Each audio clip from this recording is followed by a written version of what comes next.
Hi friends, இப்போ இந்த வீடியோவில் நம்ம என்ன பார்க்க போகிறோன்னா, இப்போ நம்ம எங்கே வந்திருக்கோம் அப்படிங்கிறத வந்துட்டு நீங்கள் இன்னத்துக்கு கெஸ் பண்ணியிருப்பீங்க. நான் போன வீடியோவிலே சொல்லியிருந்தேன், நம்ம வந்து தஞ்சாவூருக்கு தான் போய்கிட்டு இருக்கோம் அப்படின்னு சொல்லிட்டு அதனுடைய கண்டினியூ வீடியோ தான் இது.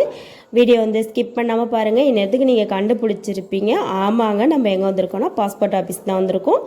ஏன் வந்திருக்கோன்னு பார்த்தீங்கன்னா, என்னுடைய ஃப்ரெண்டுக்கு வந்து பாஸ்போர்ட் இல்லை, ஸோ அதனால் பாஸ்போர்ட் எடுக்க தான் வந்திருக்கோம். அடிக்கிற வெயிலுக்கு அப்படியே ஜூஸ் குடிக்கலாம் அப்படின்னு சொல்லிட்டு அவங்கள உள்ளே விட்டுட்டு நம்ம வந்துட்டோம். பார்த்தீங்கன்னா அவங்க கரெக்டாக வந்து 12:45 to 1:45 டைமிங் கொடுத்துருந்தாங்க. அவங்க உள்ளே போயிட்டாங்க. ஸோ இதுதான் வந்து பாஸ்போர்ட் ஆஃபீஸ். அதுக்கு ஆப்போசிட்டில் தான் நம்ம வந்து காரை வந்து பார்க் பண்ணிவிட்டு இப்படியே இந்த பக்கம் ஆப்போசிட்டில் நம்ம சுற்றி வர தேவையில்லை. இந்த பதிவு எதுக்குன்னு பார்த்தீங்கன்னாக்க, இது வந்து தெரியாதவங்களுக்காக வேண்டியதான் இந்த பதிவு. பார்த்திங்கன்னா நம்ம காரு அல்லது வந்து பைக்காக இருந்தால் கூட நம்ம இங்கேயே விட்டுட்டு நம்ம வந்து அவங்கள விட்டுட்டு நம்ம வந்து ஸ்டே பண்ணிக்கலாம். ஏன்னா ரொம்பவே வந்து நம்ம எங்கேயா போய் சுற்றி பார்க்கணும் அப்படிலாம் தேவையில்லை.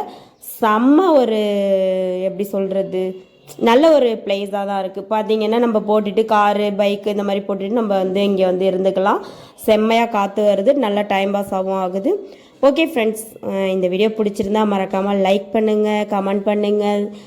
கமெண்ட் பாக்ஸில் மறக்காமல் உங்களுடைய கருத்துக்களை சொல்லுங்கள். ஓகேவா? நம்ம நெக்ஸ்ட் வீடியோவில் எங்கே போகிறோம், என்ன பண்ணுறோம், என் ஃப்ரெண்டுக்கு என்னென்னலாம் வாங்க போகிறோம் அப்படிங்கிறத நான் நெக்ஸ்ட் வீடியோவில் போடுறேன். ஓகே ஃப்ரெண்ட்ஸ், மறக்காமல் சப்ஸ்கிரைப் பண்ணிவிட்டு சப்போர்ட் பண்ணுங்கள். பிடிச்சிருந்தா லைக் பண்ணுங்கள். ஓகே, நெக்ஸ்ட் வீடியோவில் பார்ப்போம். பை.